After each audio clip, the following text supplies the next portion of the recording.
You're listening to Season 2 of Beyond Insights, your go-to podcast for all things accounting, business, and technology. Unsure how to improve your leadership skills, or whether you're suited to being a leader to begin with? Looking for ways to build a stronger team or take better risks? Then stay tuned. From cybersecurity, blockchain, and AI innovations to sustainability, employee retention, and work-life balance, we've got you covered. We speak to knowledgeable and insightful guests from varied backgrounds, industries, and locations from all around the globe. From this multiplicity of thought, we strive to find solutions to our most urgent business problems. Whether you're a small business owner, an accountant, entrepreneur, or even a young professional looking to progress, this podcast is for you. Thank you for tuning in. Let's dive right in and go beyond insights.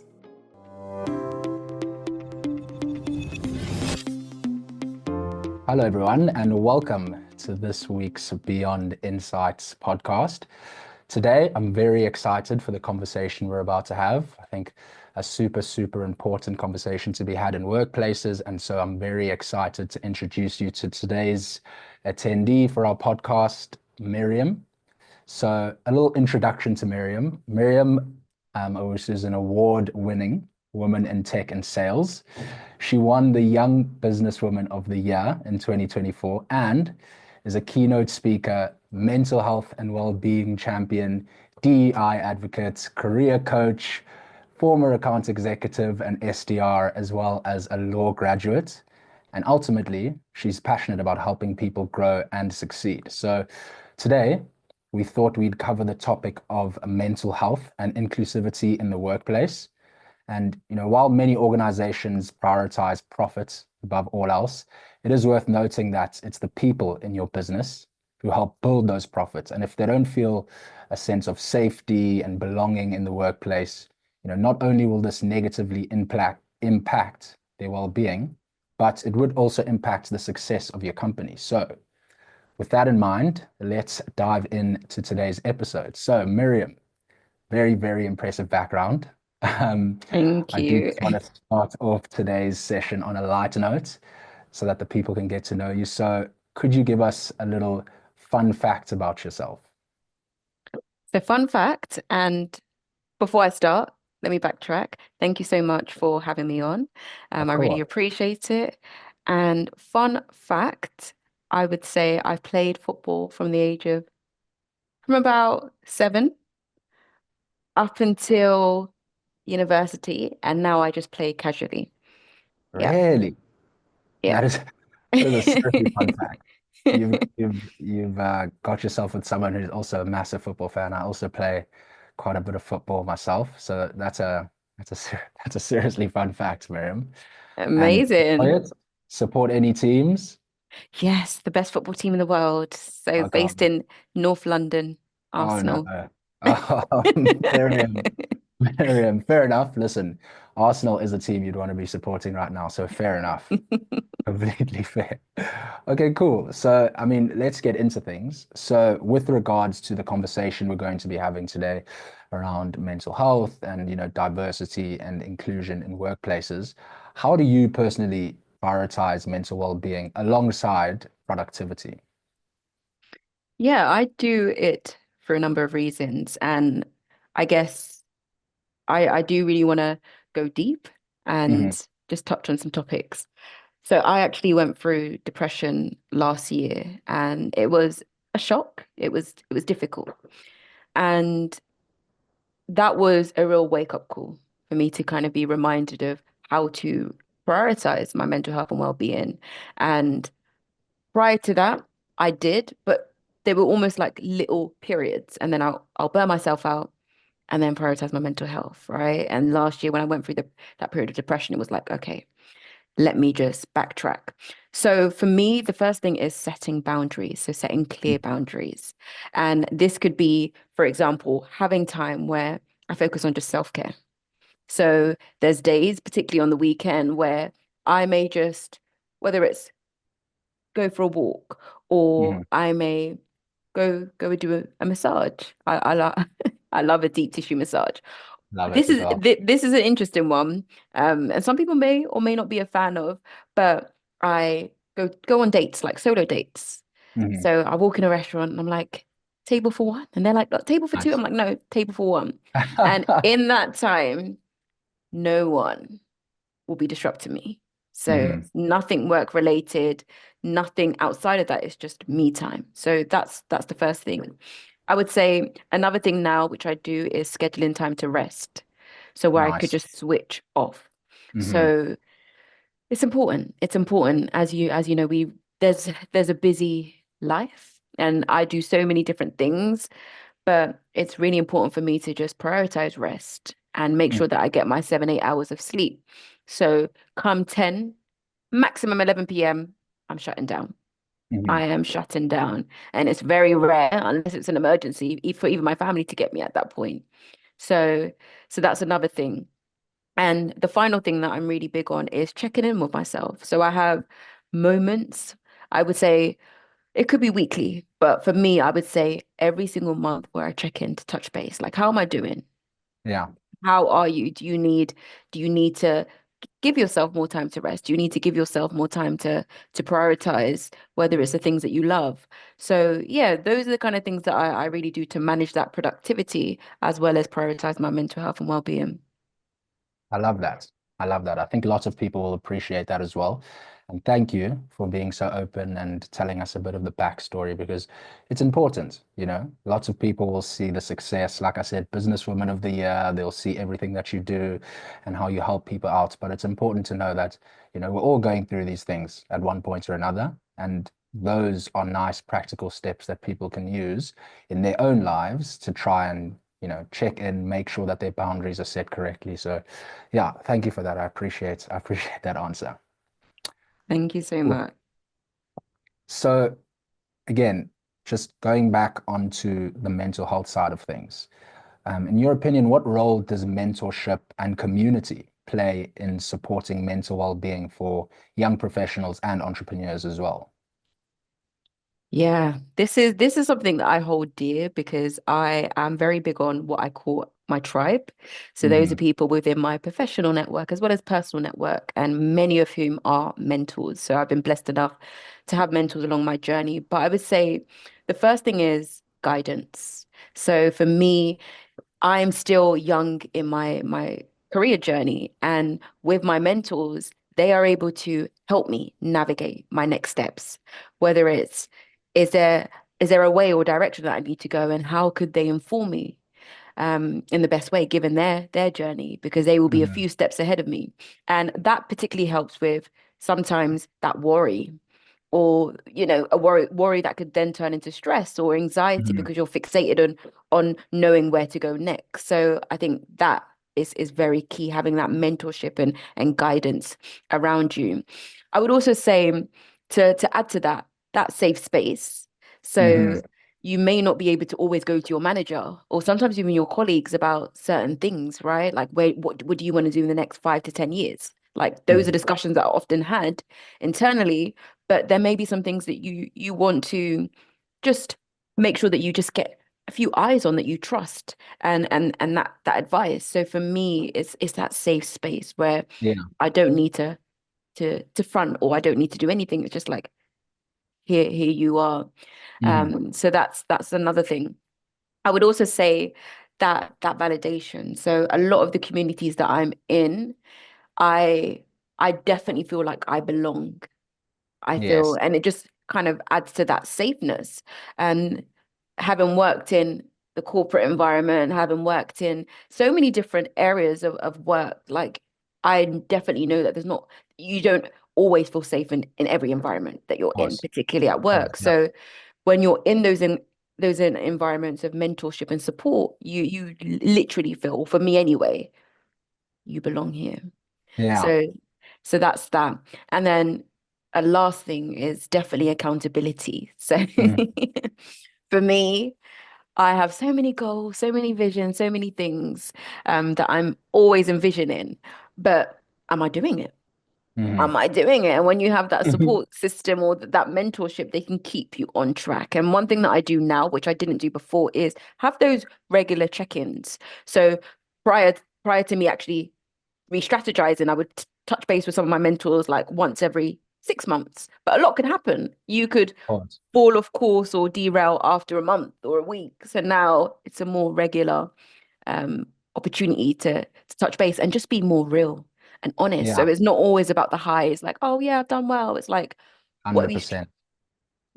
so you'll know, like, what have I struggled with and how can I bounce back? How can I re-strategize for the week and not allowing one setback to just knock me back? So having that accountability is often important to make sure that I can achieve what I need to achieve, whether it be for that quarter, that year in general.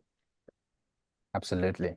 And what are some of the biggest misconceptions you found about mental well-being and, diversity and inclusion in the workplace? Yeah, I would often say, in terms of diversity and inclusion, and even mental health just generally, but I'll touch on diversity and inclusion. It's almost like it's a nice to have.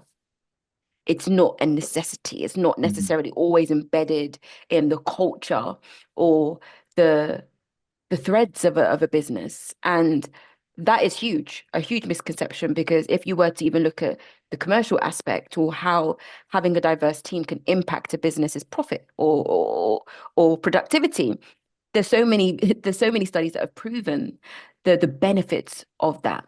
Let's say Mhm. even in the world of tech, like tech is the future, but if you don't have a diverse team, you could have a team that looks a certain way that's literally making all of these decisions to dictate where that product is going or where the future of tech is going. Meanwhile, the world is diverse. So Mhm. if you don't have that right team to make those informed decisions, then what is being birthed from that, from those ideas, right? So I think that's important. Business is understanding that it's not a nice to have, it's a necessity for Mhm. the business's growth, their innovation, and let's be real, like that productivity and profitability element is key. And I think Yeah. now what I'm often seeing is, like, even working in the world of sales, like you deal with so many different people on the Mhm. receiving end. And for me, although I was born and raised in London, my background is Ghanaian.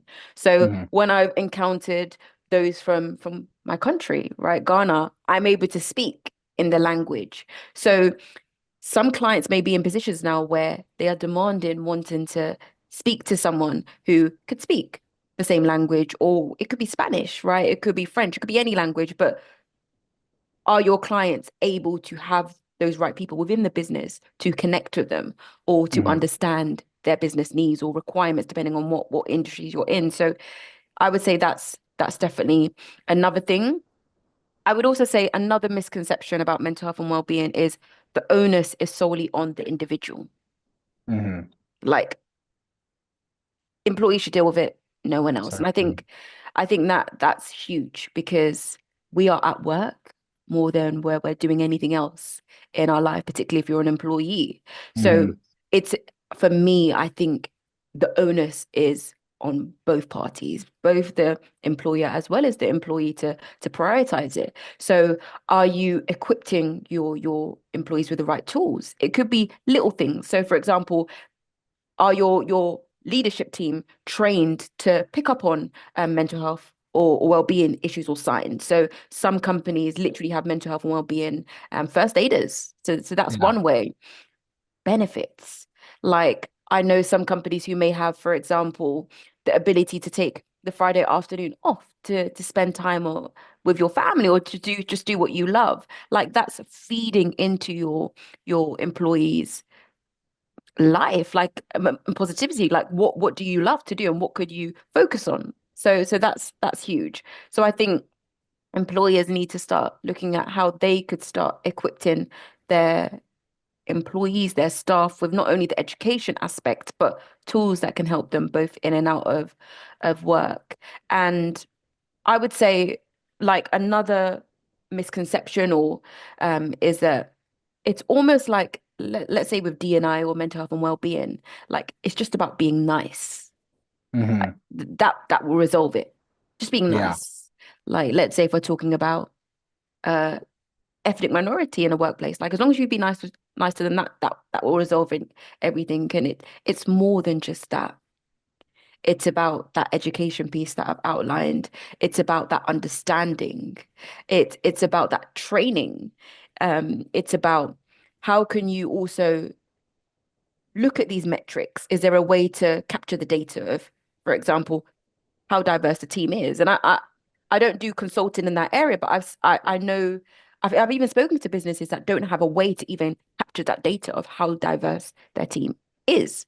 So if you're then looking at, for example, leadership, you could be promoting anyone and everyone, but then when you take a step back, you're not building a diverse Yeah. leadership board. So it's things like that, that I would touch on. Yeah, absolutely. And I think you've actually touched quite nicely on the next question that I had. So I wanted to ask you, you know, lots of employees will hesitate maybe to speak about mental health because of the stigma that's associated with it. And you've come up with some nice suggestions there about how leaders can actually create an environment where people feel safe to speak up. But how do we get rid of that stigma? How do we actually, foster an environment where people feel like, you know what, I'm actually struggling today, and so I'd like to speak up about it? Yeah. This is such an important point. I would say the first thing is having a culture where vulnerability is embraced rather than the opposite. Mhm. And what I mean by that, could you have leaders who do not just glamorize the day to day? Like, could they make it known to the team or to the company that some days are great, some days are not? And if you have that, if you start to nurture and create that kind of environment, then you'll find that that will trickle down to everyone and anyone. So even when individuals may not be having a good day, they can make that known. And the great thing about some environments that I've been in, like there could be some team members where they've literally come in not having a good day and they'll make it known. They'll be like, guys, I'm not having a good day. Yeah. And for example, obviously you've got the rule of leaving baggage outside, right? Before you step into the door, but we're all humans. And that may be something that may genuinely be impacting that individual. So could it mean that you could just be a bit more mindful of how you navigate around that certain individual on that particular day, or give them more grace? So that's key, modeling that vulnerability and creating that culture where individuals can be vulnerable. And that really start from leadership down. 100%. 100%. I was about to chime in there and say, absolutely, it starts from the top, right? Yeah. Those same practices, those same commonalities that help with productivity could also be applied to things like mental health and inclusion, As soon as Right. you've got a culture where I understand that it's okay for me not to be having a good day, but that's fine, I come into work 100 times better than if I'm too, like I said, scared. There's a bit of a stigma around the idea of speaking up. I think Yeah. you put the nail on the head there. As soon as those are implemented at the top, it makes it a lot easier for employees, for example, to be able to, speak up, voice their opinion on how they're feeling. Absolutely. Exactly that. And that's Mm. the main thing, like empowering individuals at work to speak up and just be real and vulnerable, because ultimately employees or individuals at work are not just numbers, they are real Yeah. people. And it's about really humanizing it and for leadership to recognize that. And there are so many companies that are doing that amazingly. So it's to really give props to those kind of companies to just continue. Yeah. But for those who aren't, it's recognizing that you're dealing with employees and how can you better their experience. And even another point, like I know, and I know a lot of companies do struggle with sick days, or the number of individuals that do take sick leave. And could that be addressed by just really creating an environment where employees can be safe? Because it may be Mhm. that an employee may not be having a great day and they just think, okay, I can't be bothered to go to work. But to your point, if it is an environment where it's great, then they know I can go to work, irrespective of whether I'm feeling 100% or not. Yeah. So that's key. Yeah. And another thing to add is just normalizing check-ins. So not always focusing on numbers or metrics or KPIs and targets. Like, KPIs being key performance indicators, but like, could you have check-ins with your managers where it's like, how are you today? Yeah. And is there any way that I could support you? And I think that will just take a lot of environments to the next level, because how many of us have been in positions where you're asked that question in a genuine way? Yeah. And 100%. Not much. Not much.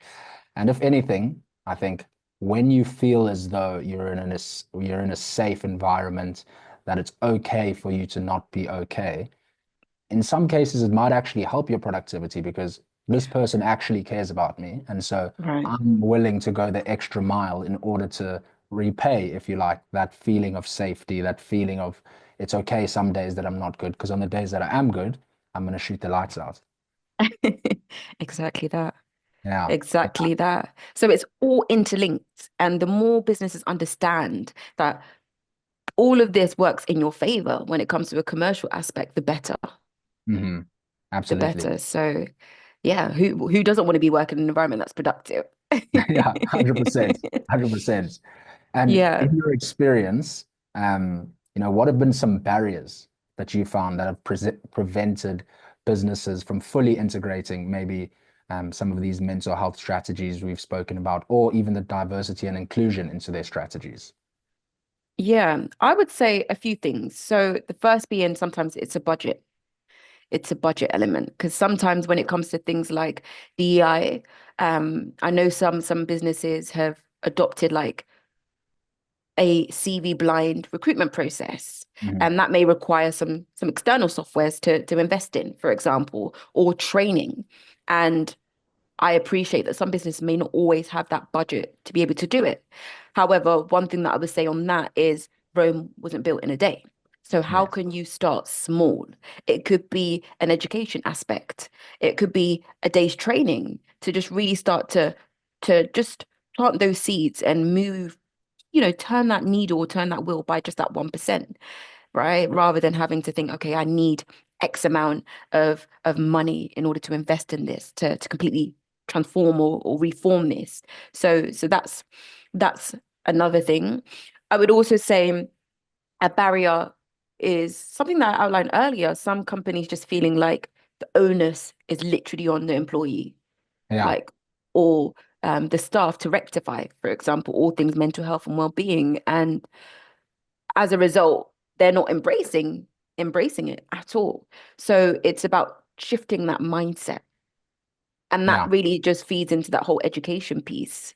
Like, it isn't just all about the employees. It's like, how can you also create an environment, create culture that genuinely addresses all of these points to make it a better environment. So yeah, I would say those are definitely a few barriers. Another thing could be just the way the workforce operates. So, for example, like, is it an environment that is in person, like fully in person, Hmm. or is it a hybrid model? And the reason why I say that is because if we look at, for example, certain metrics like DEI, some people may not be able to embrace a fully in-person environment, Yeah. Yeah. because of various different reasons. It could be accessibility reasons, or it could be just other factors, like, are they going through anxiety or social anxiety where they just literally can't be in an environment around people, and that could just deter even the talent coming in the first place. So that could be a recruitment issue. So yeah, those are the kind of things that I would touch on that point. Okay. Okay. And then in terms of policies or initiatives, have you Mm. seen any that have made a proper difference in the workplace well-being that you can sort of touch on or mention to us? Absolutely. And I hope every single employee or the world is listening to this, because I would really hope we'll see a world that will implement all of these. But yeah, yes, yeah. So the first one I would say is mental health pay time off. So literally having time where you could do all things that will feed into your mental health and well-being. And it's similar to a point I touched on earlier. Like, I've seen companies that literally have the Friday afternoons off to do Mhm. whatever you want, all things fun. If you want to get your nails done, go and do that. If you want to play football, in your case, go and do that. If you want to go to the cinema, go and do that. So like, just not having any restrictions on what you do, but what you're doing in that time is literally feeding into your mental health and well-being. And if you're getting paid, then I mean that's a win-win. And it's not to say that has to be a 20-day amount or a 28-day amount, similar to like the normal annual leave, but it's just giving a reasonable time off, or where it's dedicated to your mental health and well-being. So that's good. I would also say another thing that's really powerful is something called reverse mentoring. I don't know whether I haven't heard of that before, no. yeah, so it's almost as if, so obviously with mentoring, what we look at it is like someone who may be a few steps ahead, Yeah. mentoring those who may be behind, right? But it's the opposite in that instant. So can those who may be, for lack of a better word, lower down, mentor those more senior? So educating, showing initiatives, because I mean, we're in a different age, day and age now, where even, for example, if you look at, for example, Gen Z, they may have different insights, knowledge that could support those who may be a few more years down the line. So it's about using that team and that power, and not just thinking, oh, because you're not as developed in your career, or you're not as advanced or further on in your career, you don't know anything. Yeah. Actually, how can we twist that? Because it may be that person who could share insights to, I guess, C-suite individuals or the leadership team, that could literally just give them that bit more knowledge. Because tackling this is not just about focusing on one set of people or one set of demographic, right? It's about embracing everyone and anyone to really support. So I would say those are the kind of things that I've seen that have been really, really positive overall. Yeah. I mean, listen, I couldn't agree more. I think it's never a bad thing to have more ideas fed to you, right? So you've got a certain way of thinking based on your own experiences, but with this reverse mentoring, you've now got additional insights that you might not have considered previously, which who knows what type of differences they can make to your thinking. So that is a really, really good one. I like that. And Thank then you. I think people will appreciate that. But for some of our listeners, what advice would you give to young professionals, particularly women, who feel the pressure to do it all at the cost of their mental health? Yeah, yeah. So for me, this is something that I'm really passionate about. And this is something I've had to learn. And the reason being was because once upon a time in my life, I was like a people pleaser. So yes was my favorite word. Like, yes, yes, yes, yes, yeah. I can make a whole song about saying yes. But what was it leading to? It was leading to committing to things that weren't aligned to my needs, and essentially pleasing other people at your detriment. So with that, how do you combat that? Is understanding and really embracing the power of no. Like getting used to that. And it sounds simple. It sounds really simple, but some people simply really struggle to say no because they don't want to like ruin a Like upset the relationship, apple carts, or yeah. right. They don't want to face those repercussions. And no is not a bad thing. Yeah, yeah, It's really not a bad thing. And you don't want to ever get to a point where you're saying yes so many times where you resent that individual, resent that company as a result. So it's really embracing that. And I think it could be a stereotype, but I know certainly as a woman, and for those women in my community, that saying no is difficult. It's really yeah, difficult. So it's that. I would also say, and this is something that I'm also learning, like learning how to really work with your energy levels. So, I mean, this may be a bit a bit insightful for yourself, but obviously women go through certain periods, certain cycles, like their menstrual cycle. And as a result, they may have peaks and troughs in terms of energy levels. So yeah. is there a point in your menstrual cycle where you literally feel weak, lethargic? Is that the very point you're going to choose to run a marathon? Is that the very point where you're going to choose to do one of the most difficult projects of your life? So is there a balance where you could really just listen to your body, follow those signals, and align that to your workload, or what you take on, right? And there may be certain periods where you may have to just call on your colleagues to support you with your capacity. And it's about workplaces also embracing that too. Yeah. And I know some women may go through issues like endometriosis, where they go through excruciating pain during their menstrual cycle. And it's about employers really understanding that. Like they may require like time off of work as a result of that, or just that ability to be accommodated in certain ways. So I would definitely say that. And I would also say learning that success is really something that doesn't happen overnight. Yeah. Like it really is a marathon and not a sprint. You don't have to burn yourself out in order Yeah. to get there. So take your time. Um, like women are known to really just sometimes overwork themselves, and that's counterproductive in the long run. So wherever you want to get to in life, whatever you want to get to in your career, take your time. And along that journey, in taking your time, you'll be able to really just have time to check in with yourself. Understand, are you going towards burnout? Because I've definitely been through a period of burnout in my life. And because I've just been go, go, go, I almost quiet, like silence the noise that my body was telling me, like slow down. So the more you realize that success is not a marathon, you don't need to rush, you don't need to overwork yourself, you don't need to burn yourself out to become successful, the more you'll be able to listen to your body if you need to rest, right? And just manage those expectations just generally. Yeah. And I think there was a really important point that you mentioned there, is that listen to yourself, because, we've mentioned young professionals and women in particular, but I think this can be applied to anyone. Listen to yourself.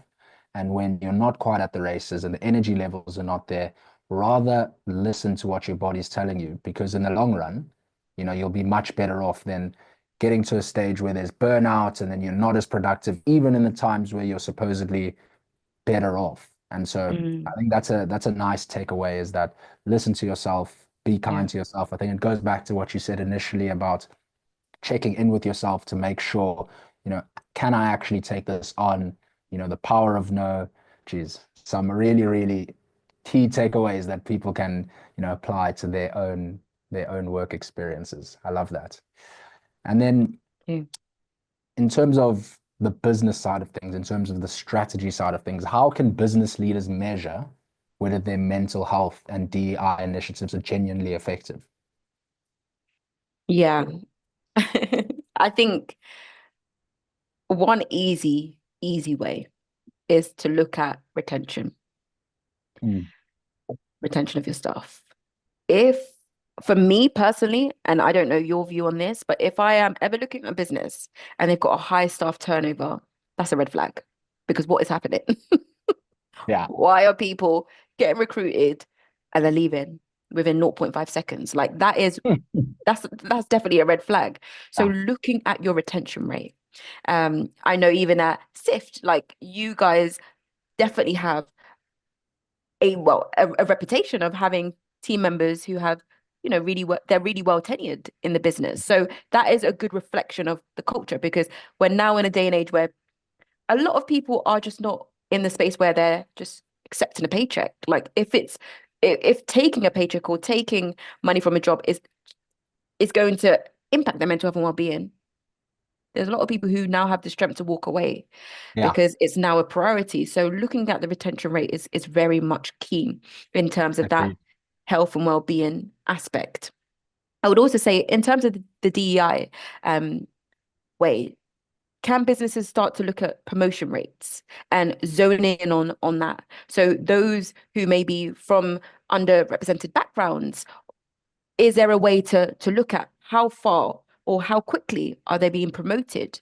Because that could also impact whether they'll stay, and it can feed into that whole retention element. And if you do find that there's a discrepancy there compared to, for example, their white counterparts, then that needs to be looked at and addressed. Because why is that the case?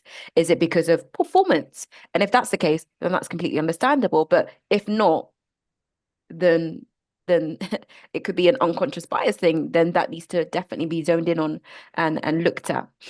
I would also say engagement surveys are very, very good. So it's similar to, like, for example, for me, having worked in customer success too, looking at NPS scores, right? So you will look at your client base. Can they give you feedback that you could feed in to the business and better whether it's the product or the service that you're offering? Now, the flip side with that will be looking at your team. Do they have a way to feedback how they're doing, or how they find the culture, how they find their leadership? And to add to that, I would say doing it in a way where it's safe. So is it anonymous? Yeah. And are there going to be negative repercussions, right? Like, you don't want people to be giving honest feedback and then before you realize they're on a performance plan. Yeah. Yeah. Like, really taking that feedback on board and implementing those feedbacks and strategies, because honestly, like, the more you listen to your team, the better. Like, your Yeah. team, your employees are the structure, they're the foundation of the business. So if they're saying we need better support, or if those from underrepresented backgrounds are really yearning for ERG groups or initiatives, take that on board. Yeah. And even if it's testing it out, then do that, right? So it's very, very important to factor that in. And obviously, utilizing mental health and well-being health resources. So that could be, for example, as I've outlined, like benefits. That could be another thing to factor in. But yeah, those are a few points that I'll mention on that. Yeah. No, I really love that. And to be honest with you, I agree completely. I, being a sports fan, always like to liken business experiences to sports. And you always want your team to be as happy, as content as can be for them to go and perform on the field, right? So, Yeah. why would you be any different in the workplace? You want it to be a well-oiled, well-running machine. So, if there's active steps that you can take to make that, a better environment, if there's anything that you can do to improve that, you would do it as well. So, yeah, I absolutely agree with that.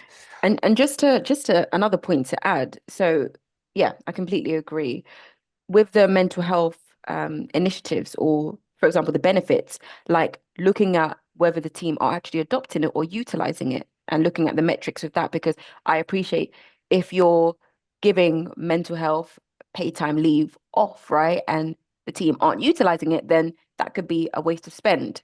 Or if you're giving Fridays off and people are just like overworking or doing extra hours, and there's no point. But if you analyze and zone in on the stats and the metrics and the data around that, then you can find that if there's an uptake of all of these mental health initiatives, then that's a win-win. And you've really got to listen and keep those things in place. Mhm. Yeah, I think it goes back to what you said earlier. Rome wasn't built in a day, right? So you Yeah. take all of these little bits and pieces on board and then implement them 100%. Okay, Miriam, before we jump off and end today's podcast, which I must say I've enjoyed massively, I do just want to, give you a couple quick fire questions for you to answer. So, what's one piece of software besides Sift or Zero, we're being impartial here, that you can't live without? Notion. No. Notion organizes my whole life. Agreed completely. And then what's the best book/podcast, us being on a podcast, that you've read or listened to lately? The Memo by Minda Harts. So for women in the corporate space, that is one to read for sure. Perfect. The Especially Memo. black women. Yeah. Awesome. And then what's the most valuable lesson you've learned about building a business? You are the average of the 2 to 5 people that you're around. So your network is literally your net worth. Oh, it's a powerful one. I love that. And then just lastly, if there was one thing that you wanted listeners to take away from today's podcast, what would it be? So we've spoken about mental health and well-being and DEI. It is not a nice to have. It is a necessity. And the more businesses start to remove funding in these spaces and detract from that, the more it will start to impact things like retention, staff satisfaction, innovation, productivity, profitability. All of these factors, it's all interlinked. So that's something to be mindful of. It's not a nice to have, it is an essential, a necessity. Well, I don't think we could have ended off anywhere better than that. So Miriam, thank you so much for joining us today on Beyond Insights. I think there's lots of nice key takeaways that people can gain from that. And I really hope that people take what you've said on board, because it's a super important topic in today's day and age, like we said earlier. Thank you so much. I really appreciate you having me, and it's been an absolute pleasure. So thank you. Awesome. Thanks for tuning in to the Beyond Insights podcast. Please like and subscribe on whatever platform you're listening to right now. And please share with any of your colleagues or friends or family members that you think might benefit from listening to this podcast. That's all from us. Until next time, see you then.